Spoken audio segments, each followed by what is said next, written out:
أعوذ بالله من الشيطان اللعين الرجيم. بسم الله الرحمن الرحيم. الحمد لله رب العالمين، والحمد لله الذي نور قلوبنا بمحبة علوية، والحمد لله الذي جعلنا من المتمسكين بولاية المرتضوية، والحمد لله الذي فرض مودته على العربية والعجمية، وعلى مبلغ رسالاته الإلهية سيدنا ومولانا ومولى الثقلين جد الحسن والحسين أبي القاسم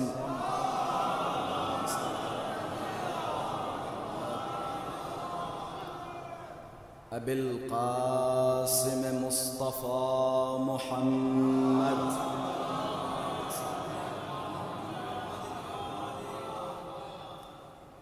اللهم صل وسلم وزد وبارك على صاحب الدعوة النبوية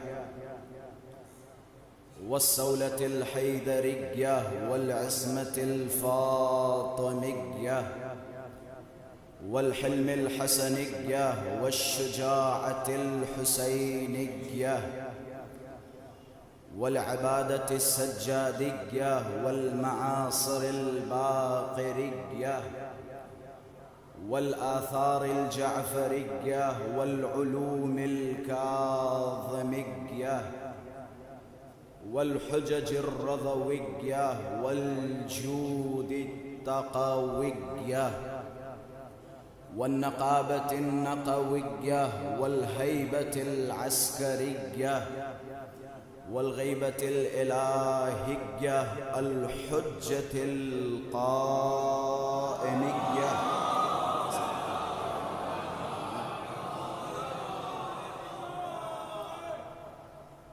اللهم عجل لوليك الفرج والعافية والنصر، وجعلنا من أعوانه وأنصاره.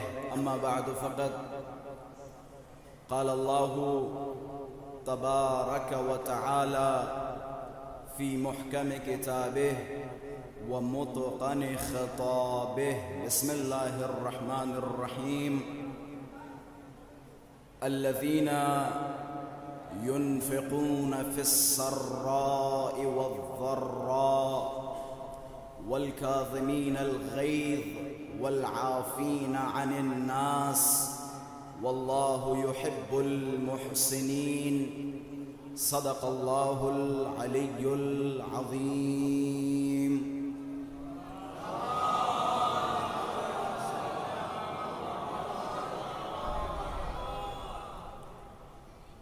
وجود ذی الجود نازنین امام زمان عجل اللہ تعالی فرجہ الشریف کی سلامتی اور حضرت کے ظہور میں تعجیل، علماء کرام، مراجعین عظام کی سلامتی، تمام شیعیان حیدر صفدر کی سلامتی، اور آپ سب اپنی سلامتی، اہل خانہ کی سلامتی کے لیے بآواز بلند صلوات ہدیہ فرمائیں۔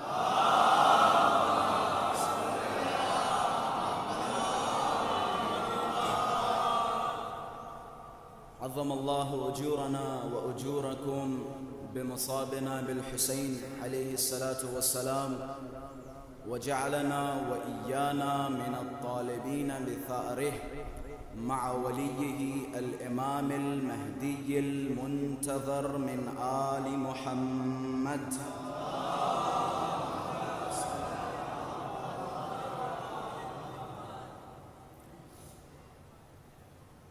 عزیزان محترم، امام سجاد علیہ السلام روحی وأرواح العالمین لتراب مقدمہ الفدا کی شہادت کے موقع پر تمام مسلمانان جہان کی خدمت میں اور بالخصوص شیعیان حیدر صفدر اور بالاخص امام زمانہ عجل اللہ تعالی فرجہ الشریف کی خدمت میں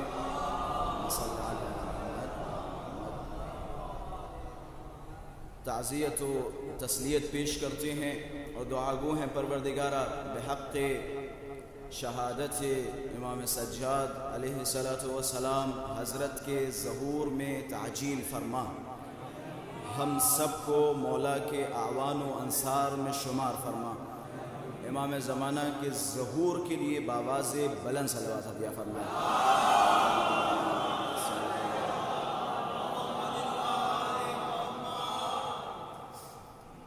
یقیناً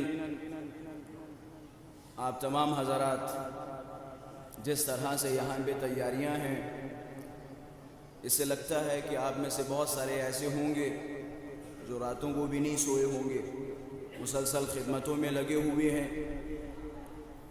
جس امام کے لیے آپ خدمت فرما رہے ہیں، اس سے پہلے کہ میں بھی یہ مقدمہ آپ حضرات کی خدمت میں عرض کرتا چلوں، یہ پہلی مجلس ہمارے عزیز مولانا میثم زیدی صاحب کو پڑھنی تھی، لیکن وہ کسی علت کی وجہ سے نہیں آ سکے، شاید ان کے خانوادے میں کوئی علیل ہے، بیمار ہے، تو یہ پہلی مجلس بھی مجھے پڑھنی پڑ رہی ہے اور میں خود ابھی تھوڑی دیر پہلے پہنچا ہوں، مسلسل سفر میں ہوں، تو تھوڑی بہت خستگی اور تھکاوٹ میرے اندر بھی ہے، لیکن انشاءاللہ آپ لوگوں کے یہ مسکراتے ہوئے چہرے اور ہنستے ہوئے چہروں کو دیکھ کر یقین کریں میری تھکاوٹ خود بخود دور ہو گئی۔ جس امام کے لیے آپ یہ خدمتیں انجام دے رہے ہیں، یقین کریں یہ خدمتیں پہلے اس امام نے انجام دی، پھر آپ اور ہم نے انجام دی۔ میں نے بہار الانوار میں بہت سالوں پہلے یہ روایت دیکھی تھی کہ جب سیدانیاں مجلسیں برپا کرتی تھیں، امام حسین پہ عزا برپا کرتی تھیں، روتی تھیں، پرسہ دیتی تھیں، یہ روایت کے الفاظ ہیں، وَكَانَ السَّجَّادُ يُطْبِخُ لَهُنَّ الطَّعَامَ۔ آپ یہ نہ سوچیں یہ جو چھوٹی چھوٹی سی خدمتیں آپ انجام دے رہے ہیں بہت بڑا احسان کر رہے ہیں۔ امام سجاد سے بڑا کسی کا مرتبہ ہو سکتا ہے؟ امام سجاد جیسا کوئی بافضیلت ہو سکتا ہے؟ امام سجاد جیسا کوئی عابد ہے؟ امام سجاد جیسا کوئی ساجد ہے؟ امام سجاد جتنی کوئی نمازیں پڑھنے والا ہے؟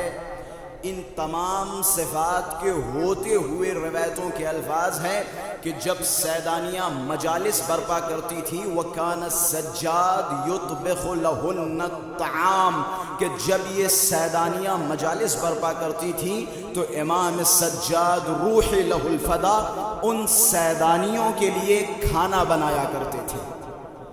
یہ الفاظ ہیں روایت کے۔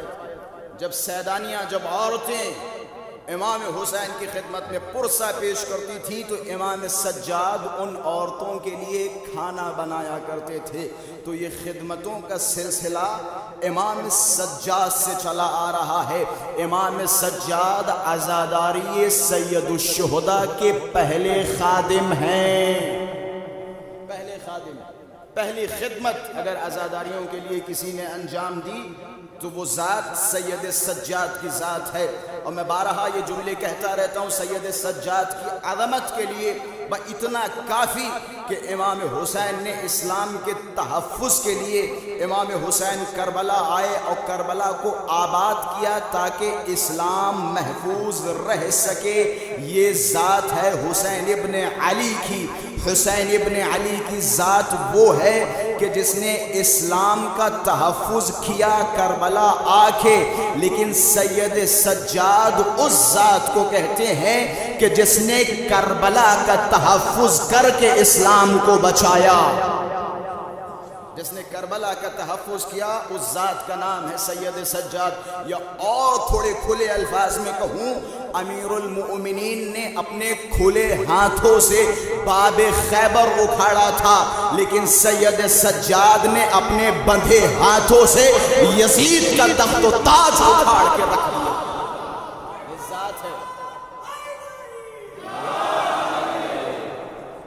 سید سجاد نے اپنے بندھے ہاتھوں سے ایک شخص کے جس کے ہاتھوں میں ہتھکڑیاں ہوں، پیروں میں بیڑیاں ہوں، لیکن تاریخ گواہ ہے یزید نے 3 یا 4 مرتبہ انکار کیا اور بارہا امام سجاد کی طرف خطاب کر کر کے یہ کہتا رہا، خدا لعنت کرے ابن زیاد ملعون پر، میں نے حسین کو نہیں مارا۔ بھائی پتہ یہ چلتا ہے یہ جو یزید بار بار تھوڑی دیر کے بعد کچھ الفاظ کہہ رہا ہے، 2 خطبے تاریخ میں ملتے ہیں۔ ایک خطبہ ہے عقیلہ بنی ہاشم زینب کبریٰ کا کہ جیسے ہی خطبہ ختم ہوا یزید نے فوراً کہا کہ میں نے حسین کو نہیں مارا، ابن زیاد ملعون نے حسین کو مارا۔ دوسرا خطبہ ہے سید سجاد کا، جیسے ہی خطبہ ختم ہوا یزید کو یہ کہنا پڑا کہ میں نے حسین کو نہیں مارا بلکہ ابن زیاد ملعون نے حسین کو مارا۔ میں کہوں گا کیا یزید پشیمان ہوا؟ کیا یزید شرمندہ ہوا؟ نہیں، نہ پشیمان ہوا، نہ شرمندہ ہوا، نہ احساس خستگی کی، بلکہ امام سید سجاد اور زینب کبریٰ کے خطبوں کے بعد یزید کے اندر ایسا ڈر پیدا ہو گیا کہ یہ کہنے پہ مجبور ہوا کہ میں نے حسین کو نہیں مارا۔ یہ ڈر تھا، یہ ڈر تھا، وگرنہ یزید ملعون نے خود حکم دیا تھا۔ لیکن یہ خطبہ یہ امام سید سجاد نے انشاءاللہ اس کے بعد والی مجلس میں امام سید سجاد کا خطبہ جو کہ فضیلتوں پہ مشتمل ہے بیان کروں گا۔ یہ امام سید سجاد کا ڈر تھا جو خطبے کے بعد سید سجاد کے یزید ملعون اقرار کرنے پہ مجبور ہو گیا کہ میں نے حسین ابن علی کو نہیں مارا۔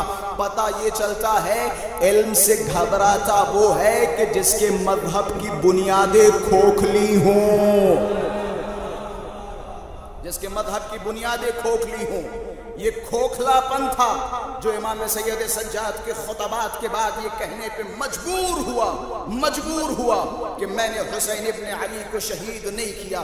سید سجاد کی بہت ساری خاصیت اور بہت ساری صفات ہیں۔ میں نے قرآن مجید کی ایک آیت کریمہ کو سرنامہ سخن قرار دیا کہ جس میں خداوند متعال فرماتا ہے الذین ينفقون فی السراء والضراء، وہ جو راہ خدا میں انفاق کرتے ہیں خشکی و تری میں، یعنی لوگوں کے سامنے بھی اللہ کی راہ میں خرچ کرتے ہیں اور چھپ کے بھی اللہ کی راہ میں خرچ کرتے ہیں۔ یہ اللہ در حقیقت مؤمنین و متقین کی صفات بیان کر رہا ہے۔ الذین ينفقون فی السراء والضراء والکاظمین الغیظ۔ دوسری صفت کیا ہے؟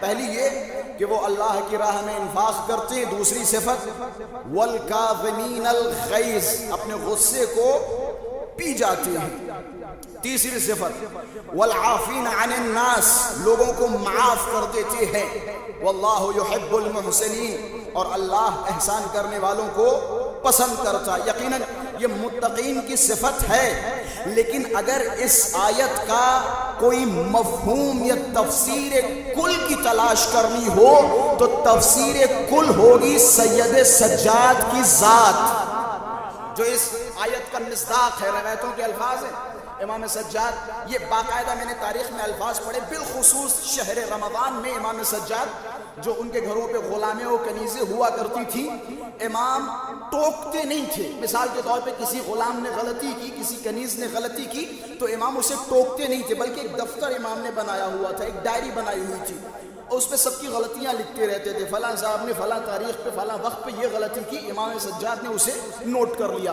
کہتے ہیں یہ ساری غلطیاں نوٹ کرتے رہتے تھے، اور جیسے ہی رمضان ختم ہوتا تھا اور عید کا چاند نمودار ہوتا تھا، سارے غلاموں اور کنیزوں کو بلاتے تھے اور بلانے کے بعد بٹھاتے تھے اور ایک ایک سے کہتے تھے کیا تم نے یہ غلطی فلاں تاریخ فلاں وقت پہ کی؟ غلام کہتا تھا جی مولا میں نے ایسا کیا۔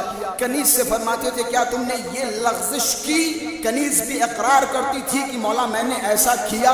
جب سب کے گناہوں کا اقرار کروا لیتے تھے پھر سید سجاد فرماتے تھے اب آؤ میرے ساتھ بارگاہ خدا میں کھڑے ہو اور خدا کے سامنے ہاتھوں کو پھیلاؤ اور خدا سے کہو اے میرے پروردگارا، جس طرح سے میں ان سب کو معاف کر رہا ہوں اسی طرح تو بھی اپنی نظر رحمت ہم پہ جاری و ساری رکھ۔ یہ سید سجاد کی عادت ہوا کرتی تھی۔ امام سید سجاد دو شخصیتیں تاریخ میں ایسی ہیں جنہیں غلام پرور کہا گیا۔ ہمارے یہاں ہوتا یہ ہے کہ ہم غلاموں کو کس لیے رکھتے ہیں؟ تاکہ خدمتیں لی جائیں، تاکہ ان سے نوکریاں لی جائیں، اپنی خدمت کروائی جائے۔ لیکن اہل بیت اطہار کی دو شخصیتیں ایسی تھیں جو غلاموں کو رکھتے تھے نہ یہ کہ اپنی خدمت کے لیے، بلکہ وہ غلاموں کو خریدتے تھے تاکہ ان کی پرورش کر کے انہیں بھیج دیا جائے اور آزاد کر دیا جائے۔ پہلی شخصیت کا نام ہے امیر المؤمنین اور دوسری شخصیت کا نام ہے امام زین العابدین، جو غلاموں کو خریدا کرتے تھے اور پرورش کر کے انہیں آزاد کر دیا کرتے تھے۔ روایتوں کے الفاظ ہیں، غلام جس کے ہاتھ میں ایک برتن تھا، اس کے ہاتھ سے برتن چھوٹا، زمین پہ گرا۔ اب جیسے ہی برتن زمین پہ گرا، مولا کو آتے ہوئے دیکھا، غلام کا بدن کانپنے لگا۔ اب ظاہر سی بات ہے، گھر میں برتن ٹوٹا، کوئی قیمتی برتن تھا جو اس کے ہاتھ سے چھوٹا اور گر گیا اور ٹوٹ گیا۔ اب اس کے دل میں ڈر و خوف ہے کہ امام سجاد کیا کہیں گے، کیسا برتاؤ کریں گے۔ اب دیکھیں، یہ آل محمد کے در کا غلام ہے۔ آل محمد کے در کے غلام ایسے ویسے نہیں ہوتے۔ اب جیسے ہی امام سجاد کو آتے ہوئے دیکھا، آیت پڑھنا شروع کی، الذین ينفقون فی السراء والضراء والکاظمین الغیظ۔ متقی وہ ہیں جو غصے کو پی جاتے ہیں۔ مولا کے چہرے پہ مسکراہٹ کہ جا میں نے اپنے غصے کو پی لیا۔ پھر تھوڑی دیر کے بعد غلام نے فرمایا والعافین عن الناس۔ متقی وہ ہیں جو لوگوں کو معاف کر دیں۔ مولا نے کہا جا میں نے تجھے معاف کیا۔ پھر آگے آیت پڑھی واللہ یحب المحسنین۔ اللہ احسان کرنے والوں کو پسند کرتا ہے۔ تو مولا نے جیسے ہی سنا کہ جا میں نے تجھے راہ خدا میں آزاد کر دیا، جا میں نے راہ خدا میں تجھے آزاد کر دیا، تو ہم پہ اپنا کرم دکھانے کی کوشش کر رہا ہے؟ ہم کریم ابن کریم ہیں۔ مولا گئے، ایک باغ میں ایک غلام بیٹھا ہوا تھا، ایک لقمہ خود کھا رہا تھا اور ایک لقمہ کسی کتے کو کھلا رہا تھا۔ مولا نے دیکھا، بلایا کہ تم اس جانور کو لقمہ کیوں کھلا رہے؟ کہنے لگا مولا میرا ضمیر یہ گوارا نہیں کرتا کہ میرے سامنے کوئی جانور بھوکا و پیاسا رہے۔ جملوں پہ غور کیجئے گا، کوئی کریم ابن کریم کے سامنے اپنے کرم کا اظہار کرے کہ مولا میرا ضمیر یہ گوارا نہیں کرتا کہ میرے سامنے کوئی جانور بھوکا ہو اور میں کھا لوں۔ مولا نے کہا اچھا یہ تیرا کرم تھا، اب میرا کرم دیکھ کہ تیرا نام کیا ہے؟ فلاں۔ کس کا غلام ہے؟ فلاں کا۔ یہ باغ کس کا ہے؟ فلاں کا۔ امام پہلے اس کے پاس گئے جس کا یہ غلام تھا کہ اس غلام کو آزاد کرنے کے کتنے لوگ ہیں؟ امام نے اسے دیا کہ اس باغ کے کتنے؟ امام نے وہ بھی خریدا اور غلام کے پاس آئے کہ خبردار کرم کے معاملے میں ہم سے مقابلہ نہ کرنا، جا تجھے بھی آزاد کیا، یہ باغ بھی تیرا، آزادی بھی تیری۔ تو ہم سے اپنے کرم کا مقابلہ کر رہا ہے۔ ہم سے کرم کے معاملے میں نہ آنا، کسی فضیلت کے معاملے میں ہمارا کوئی ثانی و نظیر نہیں ہے۔ امام سجاد، میں نے کہا نا امام سجاد غلام پرور تھے۔ مدینے میں قحط آیا ہوا تھا، شدید قحط، لوگ پریشان تھے، کھانے پینے کو کچھ نہیں، بارش نہیں ہو رہی۔ روایتوں کے الفاظ ہیں ایک حبشی غلام مدینے کے کسی کونے میں بیٹھا ہوا تھا، اس نے دونوں ہاتھوں کو بلند کیا اور خداوند متعال کی بارگاہ میں دعا مانگی۔ کہنے لگا پروردگارا تجھے واسطہ ہے اس ذات کا جس کا میں غلام ہوں، مدینے سے قحط دور فرما۔ راوی کہتا ہے میں نے جیسے ہی اس حبشی غلام کی زبان سے یہ الفاظ نکلتے ہوئے دیکھے، فوراً مدینے میں بارش ہونے لگی۔ جیسے ہی اس کی زبان سے یہ الفاظ نکلے، فوراً مدینے میں بارش ہونے لگی۔ اب جیسے ہی مدینے میں بارش ہونے لگی کہ میں اس کے سراغ میں چلنے لگا، کہ میں اس غلام حبشی کے پیچھے پیچھے چلا، آخر پتہ تو چلے یہ حبشی غلام ہے کہاں کا، آخر یہ کس کا غلام ہے۔ راوی کہتا ہے میں نے دیکھا وہ کوئی اور نہیں، آل محمد کے دروازے میں داخل ہو رہا تھا۔ میں اس کے پیچھے پیچھے گیا، کیا دیکھا کہ وہ دو زانو امام سجاد کے پاس جا کے بیٹھ گیا۔ میں امام سجاد کے پاس گیا، میں نے کہا مولا یہ آپ کا غلام ہے؟ مولا نے کہا یہ میرا غلام ہے۔ راوی کہتا ہے میں نے امام سجاد سے عرض کیا کہ مولا کیا آپ راضی ہیں میں اس غلام کو خرید لوں؟ مولا نے فرمایا ہمارا کام ہے غلاموں کی تربیت کرنا اور تربیت کرنے کے بعد انہیں آزاد کر دینا، کہ اگر تجھے اس غلام کی ضرورت ہے تو میں دے دوں گا، میں دے دوں گا۔ پر اتنا کہنا تھا، اچانک کمرے سے آواز آئی غلام مر گیا، آواز آئی غلام مر گیا۔ امام سجاد دوڑتے ہوئے غلام کے پاس پہنچے، کیا دیکھا غلام اس دنیا سے جا چکا تھا۔ حضرت کے چہرے پہ مسکراہٹ، راوی کہتا مولا ایسا کیا ہو گیا؟ یہ غلام مر گیا، میں نے آپ سے درخواست کی کہ اس غلام کو میں لینا چاہتا ہوں، اتنے میں یہ مر گیا۔ امام نے فرمایا تمہیں نہیں پتا یہ غلام کون ہے؟ کہ یہ مستجاب الدعویٰ ہے، جو دعا کرتا ہے خدا اس کی دعا کو قبول کرتا ہے۔ جیسے ہی تو نے کہا نا کہ میں اس غلام کو لینا چاہتا ہوں، غلام نے ہاتھوں کو اٹھایا کہ پروردگارا جب تک زندہ رہوں امام سجاد کی خدمت کرتا رہوں، جب تک زندہ رہوں سید سجاد کی خدمت کرتا رہوں۔ جس دن قرار یہ ہو کہ میں کسی اور کی خدمت کروں، پروردگارا مجھے موت دے دے۔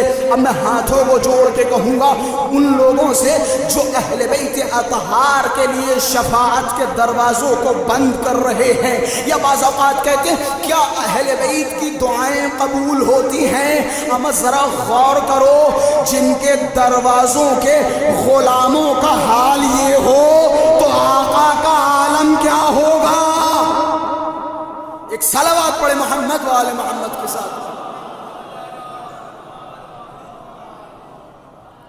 جن کے دروازوں کے غلاموں کا حال یہ ہو تو آقا کا عالم کیا ہوگا؟ میں نے کہا تھا نا امام سجاد کی دو صفات، ایک امام سجاد غلام پرور اور دوسری امام سجاد کی صفت ہے علمیت۔ یاد رکھیں اہل بیت کی جتنی بھی شخصیتیں ہیں، بالخصوص ائمہ اہل بیت علیہم السلام 12 امام، یہ علم میں برابر ہیں، بس جس کو جیسی موقعیت ملی اس نے اپنے علم کا اظہار ویسے کیا۔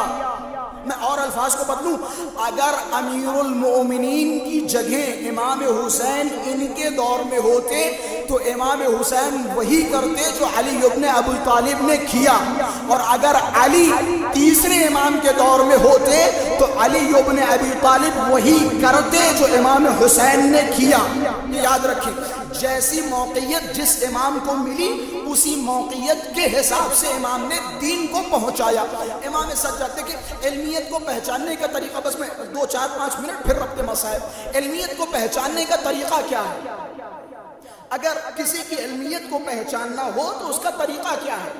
یہ جو ہم امیر المؤمنین کے علم کے قائل ہیں کہ امیر المؤمنین کے پاس اتنا علم تھا، عالم ما یکون و ما کان تھے، یہ سارے علوم کا جو اندازہ لگا ہے وہ اہل بیت کا حقیقی علم نہیں ہے۔ کیوں؟ اس کی وجہ بھئی خود اہل بیت اطہار نے فرمایا امرنا ان نتکلم الناس بقدر عقولہم، ہمیں یہ حکم ملا ہے کہ ہم لوگوں سے ان کی عقلوں کے مطابق گفتگو کریں۔ میں جملے پہنچانے کی کوشش کر رہا ہوں، ایک مطلب دینے کی کوشش کر رہا ہوں۔ مولا نے کیا فرمایا؟ ہمیں حکم یہ ملا ہے کہ ہم لوگوں سے ان کی عقلوں کے مطابق گفتگو کریں۔ اب ذرا جس علمیت کے ہم قائل ہیں وہ تو وہ علم ہے جو ہماری اور تمہاری عقلوں کے مطابق حضرت نے فرمایا، یہ وہ علم ہے جو ہماری اور تمہاری عقلوں کے مطابق فرمایا۔ اب ذرا اندازہ لگاؤ اہل بیت اطہار کا حقیقی علم کیسا ہوگا؟ حقیقی علم کیسا ہوگا؟ مولا نے کیا فرمایا؟ امرنا ان نتکلم الناس بقدر عقولہم، ہمیں حکم یہ ملا ہے کہ ہم لوگوں سے ان کی عقلوں کے مطابق گفتگو کریں۔ ظاہر سی بات ہے اب اگر امام معصوم کے کلام وہ کلام جس میں ہمیں خطاب کرتے ہوئے فرمایا، اس سے تو علمیت کا کما حق ہو اندازہ نہیں لگایا جا سکتا۔ اب اگر حقیقی علمیت کا اندازہ لگانا ہو تو وہاں لگائیں جہاں ان کا مخاطب ان سے بڑا ہو۔ بھائی پہنچانے کی کوشش کر رہا ہوں، یہاں مخاطب کون ہے؟ مخاطب ہم اور آپ جیسا انسان ہے۔ اب اگر ان کے حقیقی علم کا اندازہ لگانا ہو تو کہاں سے لگے گا؟ وہاں سے اندازہ لگے گا جہاں ان کا مخاطب یعنی جس کی طرف خطاب کر رہے ہیں وہ ان سے بڑا ہو۔ جب ان سے بڑا ہوگا تو ظاہر سی بات ہے مخاطب کو دیکھتے ہوئے اور مخاطب کے حساب سے کلام فرمائیں گے۔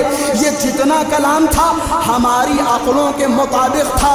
جہاں ہم نے علی کو سلونی سلونی قبل ان تفقدونی کی منزل پر پایا، اب اگر حقیقی علم کا اندازہ لگانا ہو تو وہاں لگائیں جہاں ان کا مخاطب خداوند جلی ہے۔ اب وہ اندازہ صرف و صرف یا تو زیارتوں سے لگتا ہے یا پھر دعاؤں سے، کیونکہ دعاؤں کے مصلی پہ بیٹھ کے بندے کو خطاب نہیں کرتے تھے بلکہ ذات رب العزت کو خطاب کرتے تھے۔ اب اگر انہیں کلام کرنا ہو تو اللہ کی ذات کے مطابق کلام فرمائیں گے، اللہ کی ذات کے مطابق کلام فرمائیں گے۔ یہی وجہ ہے اہل بیت علیہم السلام بالخصوص امام سجاد کی علمیت کا اگر آپ کو اندازہ لگانا ہو تو صحیفہ سجادیہ اٹھائیں، جسے انجیل آل محمد، زبور اہل بیت یا اخت القرآن کہا جاتا ہے۔ صحیفہ سجادیہ کی جس کی آج تک تقریباً 47 سے 50 شرحیں لکھی جا چکی ہیں امام سجاد کا کلام۔ ظاہر سی بات ہے میں نے کہا تھا نا ہر امام کو موقعیت ملی، کسی کو منبر ملا، کسی کو مسجد ملی، کسی کو محراب ملا، کسی کو اصحاب ملے۔ واحد ایک ایسی شخصیت ہے کہ جسے نہ منبر ملا، نہ اصحاب ملے، نہ کرسی تدریس ملی، نہ مسجدیں ملی۔ یہ میں روایت میرے خیال سے کل ہی میں نے بیان کی تھی دہلی میں، یہ باقاعدہ تحقیقی الفاظ ہیں، ان پہ غور کیجئے گا۔ روایت کے الفاظ ہیں ارتد الناس بعد الحسین الا ثلثا، کہتے ہیں امام حسین کے بعد زیادہ تر لوگ مرتد ہو چکے تھے۔ یزید کا اور بنو امیہ کا اتنا دبدبہ تھا کہ اکثریت لوگوں کی مرتد ہو چکی تھی، دین سے پھر چکے تھے۔ اب ذرا سوچیں امام سجاد کس ذات کا نام ہے؟ اس ذات کا نام ہے کہ جس نے لوگوں کو ارتداد سے نکال کے راہ حسین پہ کھڑا کر دیا۔ اس ذات کا نام ہے سید سجاد۔ امام منبروں پہ نہیں جا سکتے تھے، مسجدوں میں امام کے لیے جانے پہ پابندی تھی، بازاروں میں اگر امام کھڑے ہوتے تھے تو بنو امیہ کے جاسوس امام کو گھیرے رہتے تھے، کسی سے بات کرنے کی مہلت نہیں دیتے تھے۔ امام سجاد پہ ایسی پابندیاں تھیں۔ اب ذرا سوچیں ان پابندیوں کے باوجود امام نے اپنی امامت کو نبھایا اور جو امامت کی ضروریات تھی وہ ساری کی ساری پوری کی۔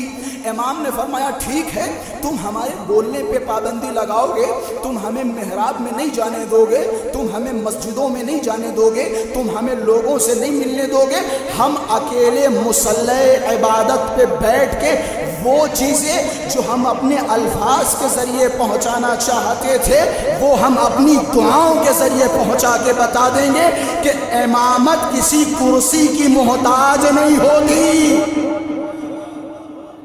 امامت کسی خلافت کی محتاج نہیں ہوتی۔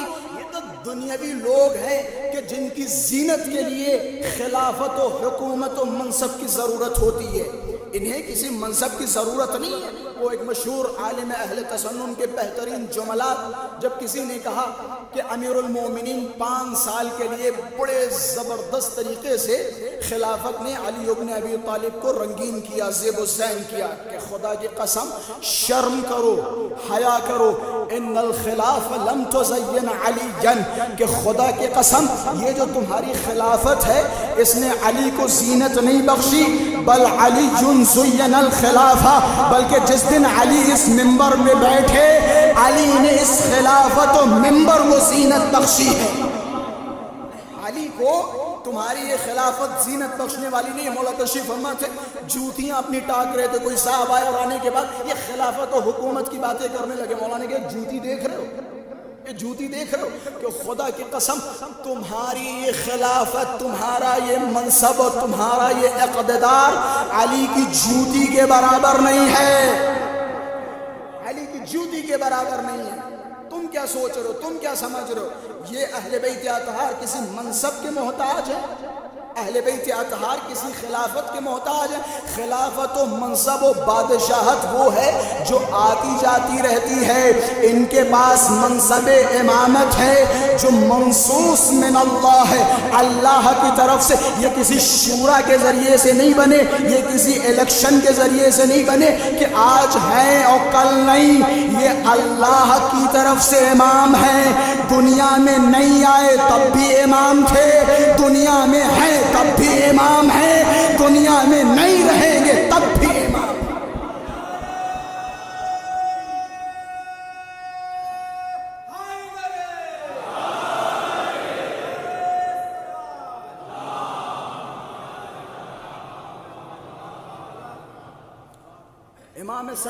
امام سجاد کی علمیت کا اگر اندازہ لگانا ہو تو صحیفہ سجادیہ پڑھیں، صحیفہ سجادیہ کی کسی ایک دعا کو اٹھا لیں۔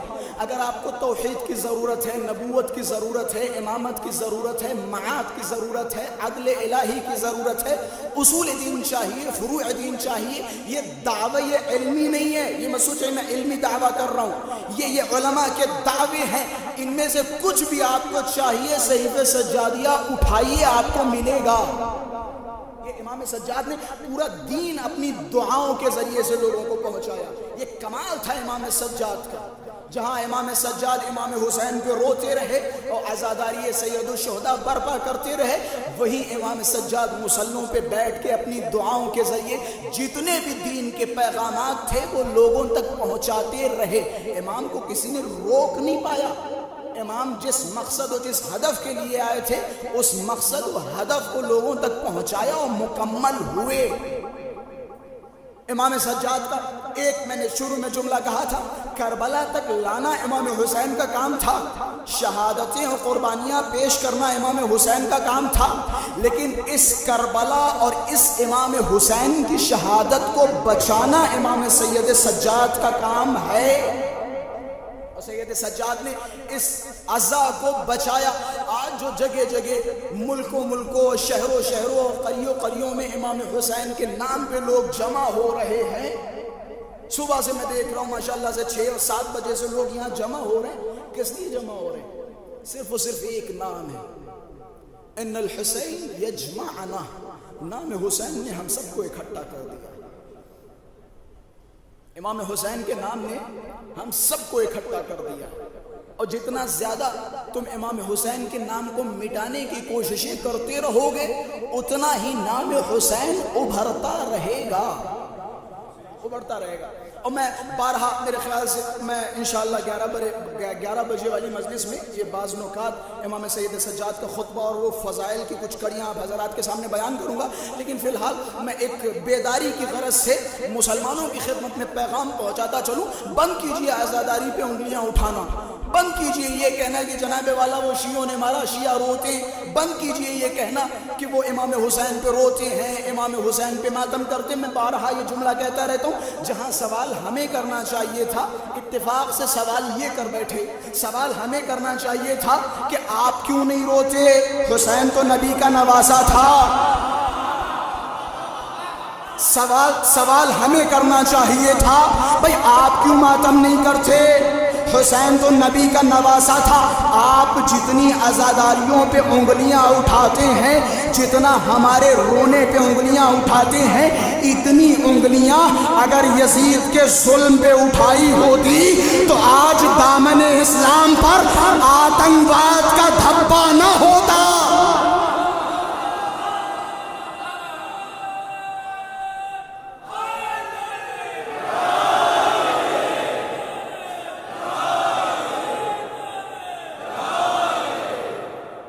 جتنی انگلیاں آپ ہم پہ اٹھاتے ہیں، صبح و شام آپ امام حسین کی عزا کو ٹارگٹ کرتے ہیں، اگر اتنی انگلیاں یزید کے ظلم پہ اٹھائی ہوتی تو آج دامن اسلام پر ٹیرورزم کا دھبا نہ ہوتا.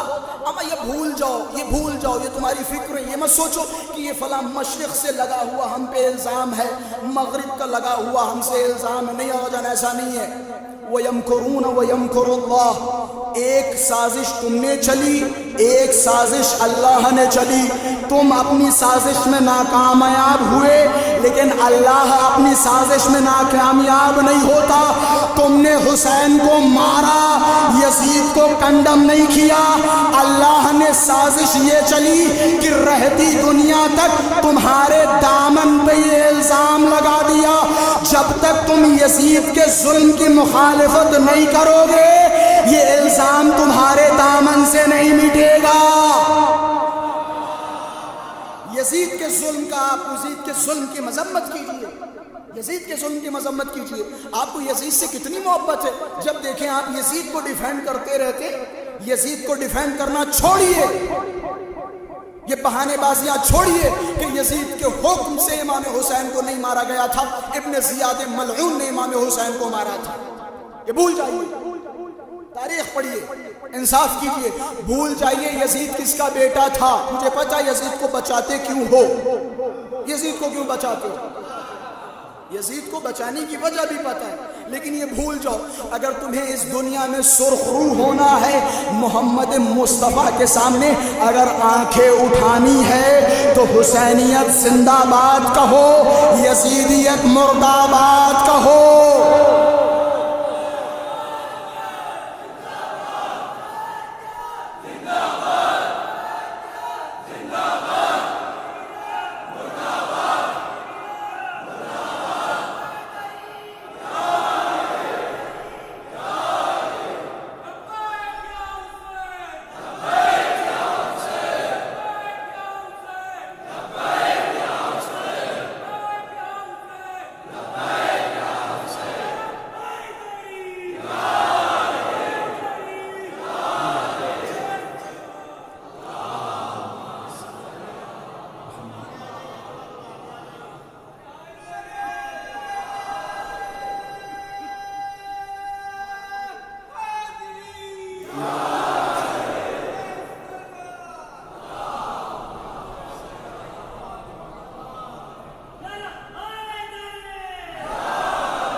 امام حسین کو قتل کرنے کے بعد، امام حسین کو قتل کرنے کے بعد بات تو یہاں سے شروع ہوئی جب حسین ابن علی کو قتل کر دیا گیا.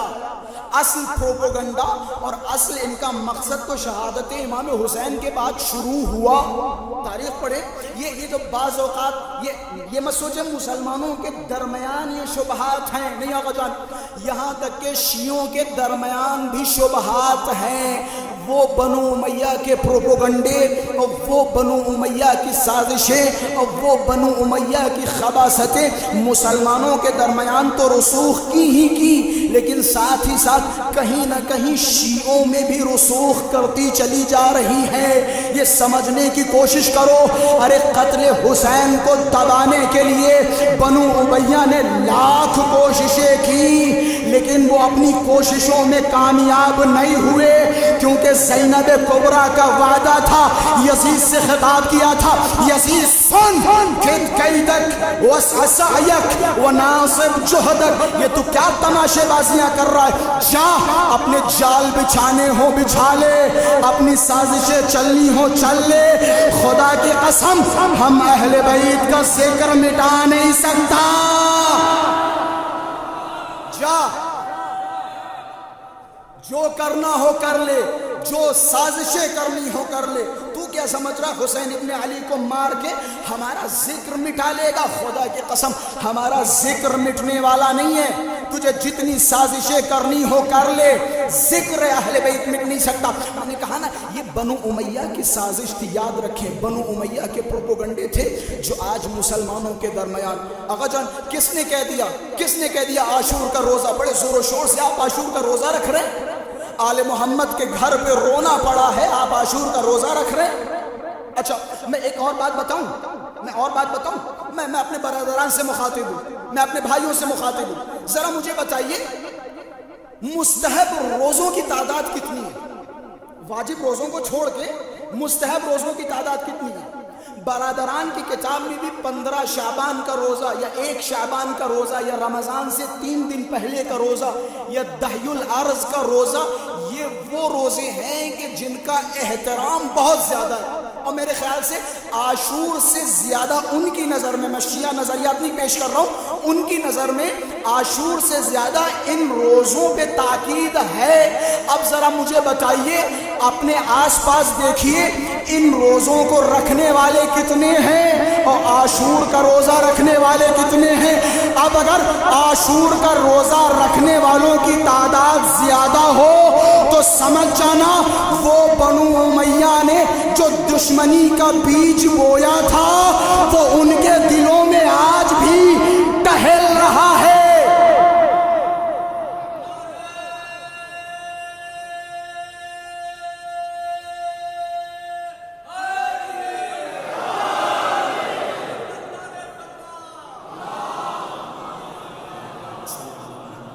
بھائی آپ دوسرے روزے رکھ سکتے ہیں، عاشور کے روزے پہ تاکید کیوں ہے؟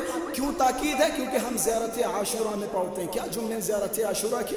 وَتَبَرَّكَتْ بِهِ بَنُو أُمَيَّةَ یا ابا عبداللہ الحسین، یہ دن وہ دن ہے کہ جس دن کو بنو امیہ نے متبرک سمجھا، یہ وہ دن ہے کہ جس دن بنو امیہ نے خوشیاں منائیں، یہ بنو امیہ کی سازش ہے، اور بنو امیہ نے ایک نہیں ہزاروں پروپیگنڈے کیے، اور آج بھی بنو امیہ کے چاپلوس ممبروں پہ بیٹھ کے پروپیگنڈے کر رہے ہیں کہ جناب والا آپ شادیاں کیجئے، آپ ایسا کیجئے، آپ ویسا کیجئے، بدعت کو ختم کیجئے۔ ایک صاحب کہنے لگے، مشہور جملات، ایک ٹک ٹاکر، ایک مفتی جو بارہا لوگوں کو ہنساتا رہتا، ٹھیک ہے تمہارا کام ہنسانا ہے، ہنساؤ، لیکن مذہبیات میں دخالت نہ دو، تم ایک ٹک ٹاکر ہو۔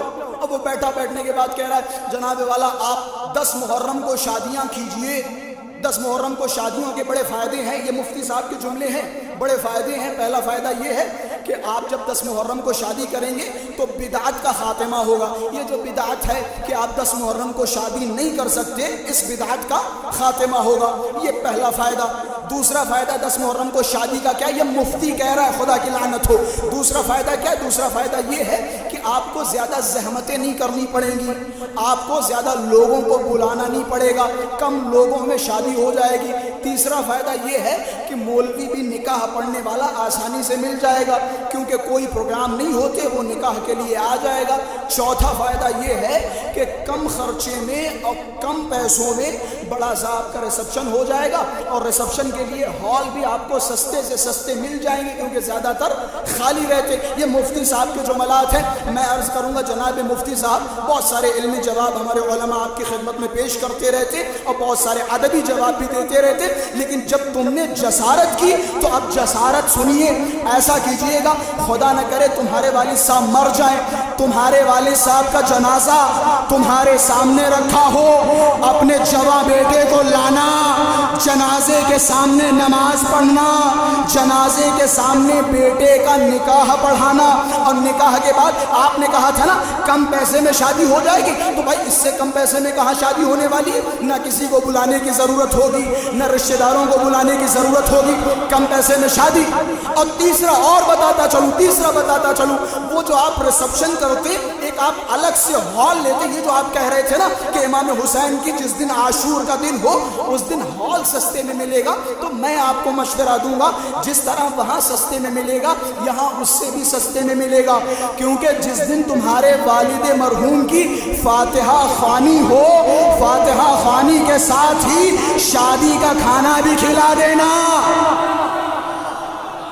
اور یہ جو بدعت ہے کہ روزے میت یا وہ دن کے جس دن کوئی مر جائے اس دن شادی نہیں کر سکتے، یہ بدعت بھی ختم ہو جائے گی، کس نے کہہ دیا، کس مفتی نے کہہ دیا کہ کسی میت پہ شادی نہیں کی جا سکتی؟ اپنے والد محترم کے جنازے پہ اپنے بیٹے کی شادی کیجئے، بدعت ختم ہو گئی۔ میں ہاتھوں کو جوڑوں گا، مفتی صاحب ہوش کے ناخن لے، اور کم سے کم بس اتنی سی گزارش ہے، جتنا تم اپنے نجس باپ کے جنازے کو احترام دے رہے ہو، کم سے کم اتنا تو احترام حسین ابن علی کی لاش کو دو۔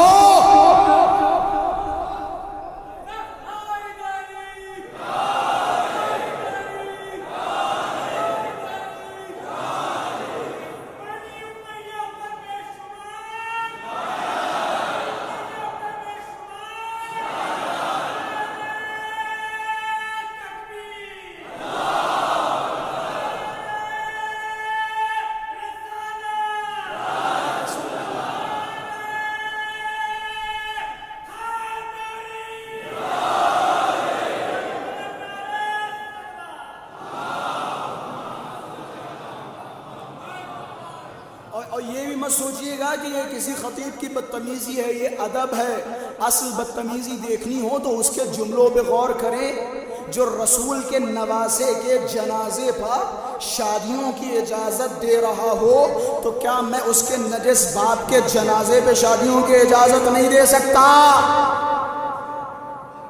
تمہیں کیا ہو گیا؟ تم بنو امیہ کے پروپوگنڈوں کا شکار ہوتے چلے جا رہے ہو، بنو امیہ کی سازشوں کا شکار ہوتے چلے جا رہے ہو۔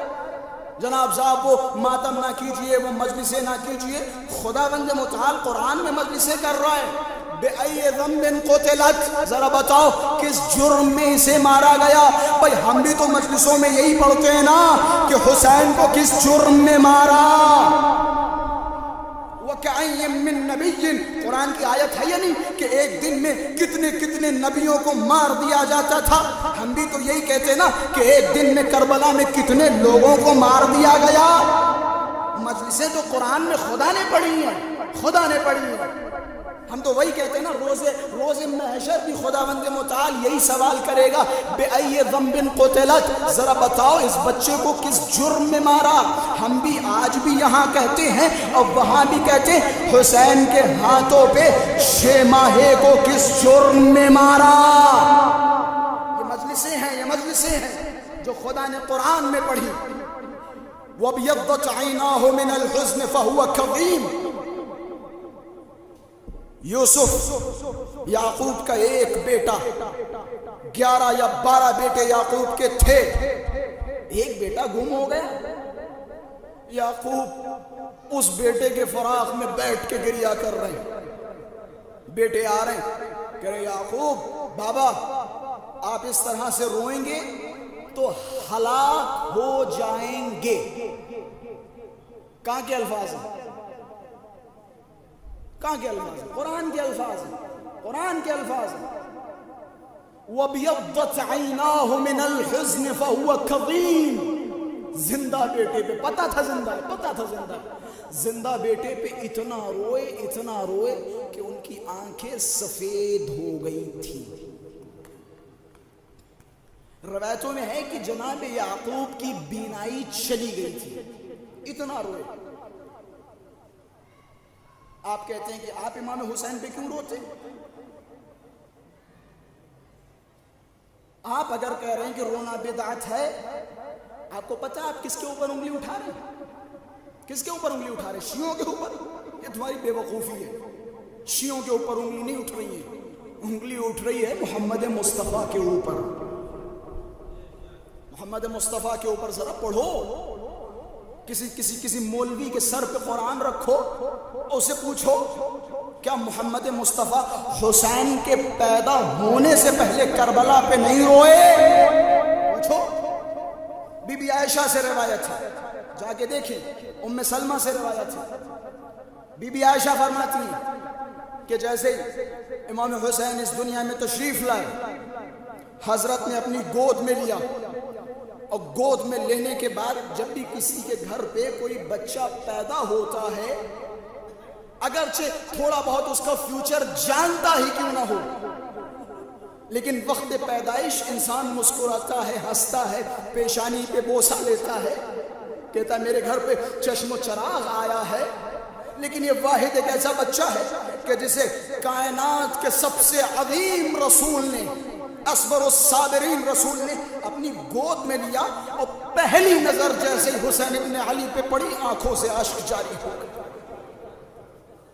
بی بی عائشہ آگے بڑھی، یا رسول اللہ وہ رونے کا سبب کیسا کہ تمہیں نہیں پتہ؟ ہنگام ولادت جبرائیل نازل ہوئے اور مجھے بتایا کہ اے اللہ کے رسول، ھذا الحسین یذبح کما یذبح،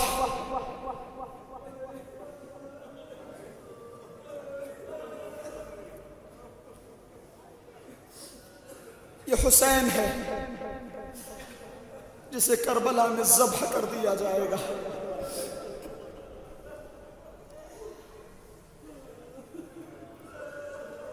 چھٹے امام فرماتے ہیں، امام سجاد گھر پہ تشریف فرما تھے۔ میں امام کی حالت بتانے کی کوشش کر رہا ہوں کہ امام کی حالت یہ تھی کہ جیسے کوئی ماں اپنے جوان بیٹے کو کھو دے اور اس کے فراق میں بیٹھ کے گریہ کرے.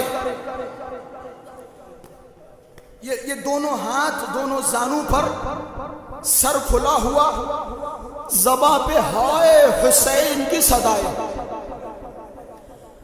روایت کے الفاظ ہیں, ایک صاحب گھر میں داخل ہوئے اور داخل ہونے کے بعد فرمایا حضرت حسین ابن علی کو آپ کے بابا کو قتل ہوئے برسوں ہو چکے ہیں, مولا پھر بھی آپ اس شدت کے ساتھ گریہ فرما رہے.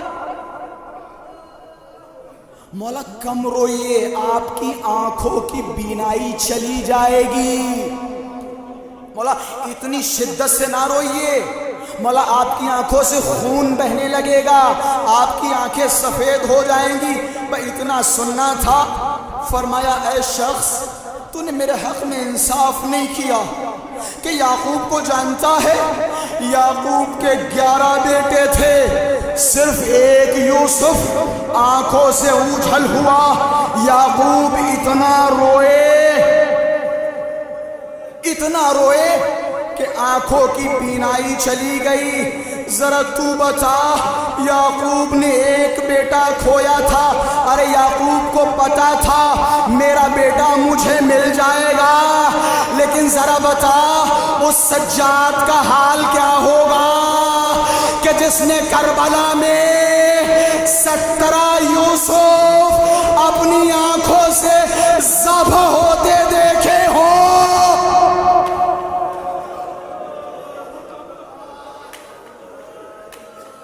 اللہ اکبر, اللہ اکبر.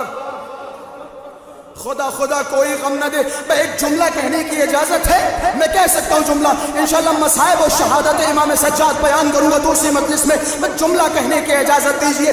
آپ نے سنا باہر بیٹھی خواتین نے سنا کہ کربلا میں ایسا ہوا.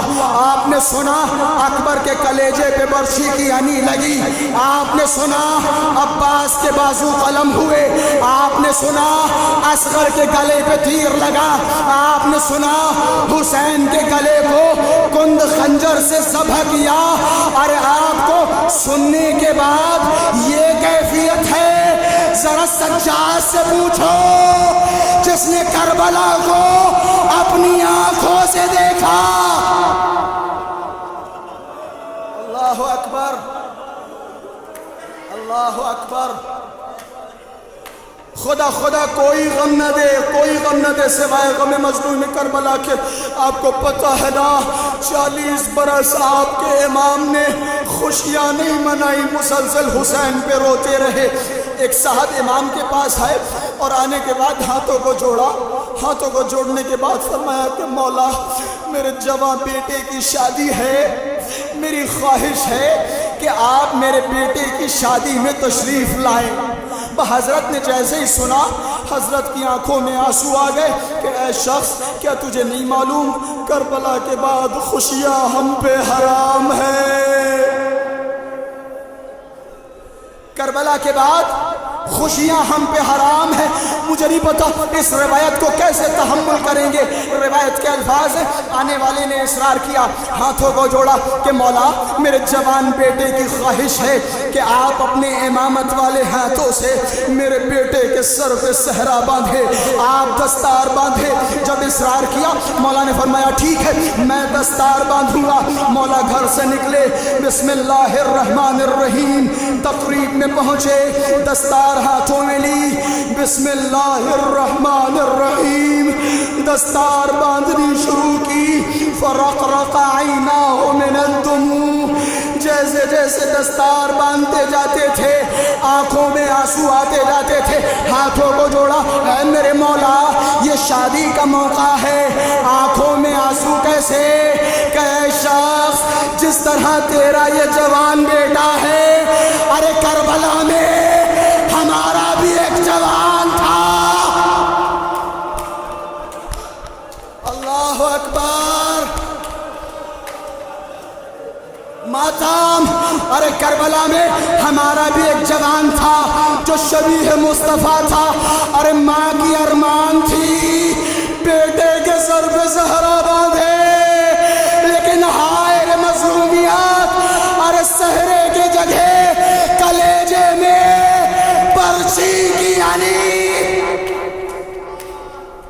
اجرکم علی الزہرا، خدا آپ کو کوئی غم نہ دے سوائے غم مظلوم کربلا کے۔ پر روایت کے الفاظ سنیے، امام سجاد کہا جاتا نا، امام سجاد کی شہادت پڑھیے، وہ آیت اللہ شوشتری کے جملات یاد آ جاتے ہیں۔ ارے کون سی شہادت امام سجاد کی! 95 ہجری میں امام کا بدن ہماری آنکھوں کے سامنے سے غائب ہوا، لیکن سن 61 ہجری میں امام سجاد کی روح نکل چکی تھی۔ امام کی روح سن 61 ہجری میں نکل چکی تھی۔ ارے اس امام کی روح اس کے بدن میں کیسے رہ سکتی ہے کہ جس امام نے مسلسل وہ حادثات دیکھے ہوں جو آل محمد میں کسی نے نہیں دیکھے۔ منہال امام کے پاس آیا، آنے کے بعد ہاتھوں کو جوڑا، جملے فرمائے، اے میرے مولا سجاد، عادتکم الشہادہ، ارے یہ شہادت تو آپ کی میراث ہے، اکبر کا مرنا آپ کی میراث ہے، عباس کا مرنا آپ کی میراث ہے، حسین کا ذبح ہونا مولا آپ کی میراث ہے۔ مولا نے سنا کہ اے منہال، شہادت ہماری میراث ہے، لیکن پھوپھیوں کے سروں سے چادریں چھننا، ارے ننھی بچی کے گالوں پہ تماچے لگنا، ارے بازار شام دربار شام میں بے پردہ گھمانا، منہال یہ ہماری میراث نہیں ہے۔ بس عزادارو، سید سجاد کا وقت آخر قریب آیا۔ ارے جس امام نے ہاتھوں میں ہتھکڑیاں، پیروں میں بیڑیاں، گلے میں توخ، سید سجاد کا تابوت برآمد ہوگا، اپنے آپ کو آمادہ کر لے، دے لے اپنے مولا کو پرسا۔ روایت کے الفاظ ہیں، جب امام سجاد کو زہر کے ذریعے شہید کیا ہو، میں ہاتھوں کو جوڑوں گا، اے ملعون، اے تو کسے شہید کر رہا ہے؟ تو اسے شہید کر رہا ہے جو ہزاروں مرتبہ کربلا میں قتل ہو چکا ہو،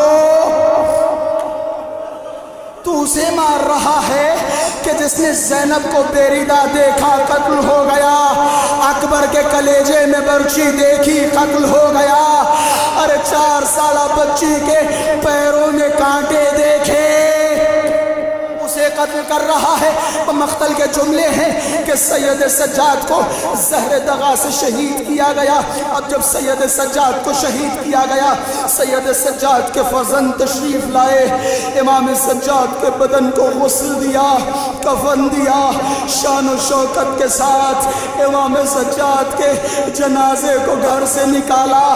جب یہ جنازہ نکل رہا تھا، سید سجاد تابوت میں لیٹے آنکھوں سے اشک بہا رہے تھے اور جملے فرما رہے تھے، اے میرے بیٹا باقر، تم کتنے خوش نصیب ہو، تم نے اپنے باپ کو غسل دیا، کفن دیا، جنازہ نکالا، لیکن ہائے مظلوم کربلا، ارے بیٹا غسل نہ دے سکا، ارے کفن نہ دے سکا، ارے بے مغنا ہو جانا، حسین کا لاشا سجاد کا تابوت برآمد ہوا، سیدانیوں نے پرسہ دیا، ہائے سجاد، ہائے سید العابدین، واہ حسین، واہ مظلوم۔